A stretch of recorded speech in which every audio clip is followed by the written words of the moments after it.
বাংলাদেশ জাতীয়তাবাদী ছাত্রদল সমর্থিত প্যানেলের যিনি সহসভাপতি হিসাবে, অর্থাৎ যেটিকে আমরা সংক্ষেপে বিপি বলে থাকি, সেখানে ছাত্রদল সমর্থিত প্যানেল থেকে নির্বাচন করবেন বাংলাদেশ জাতীয়তাবাদী ছাত্রদল চট্টগ্রাম বিশ্ববিদ্যালয় শাখার সাংগঠনিক সম্পাদক জনাব সাজ্জাদ হোসেন হৃদয়।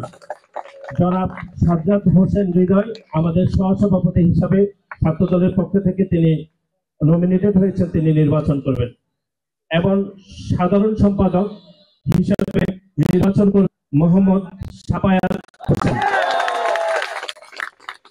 এবং সহ সাধারণ সেটি থেকে করবেন আইয়ুব তৌফিক।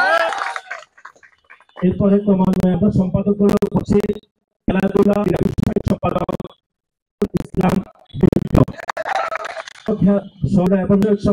বড়ুয়া।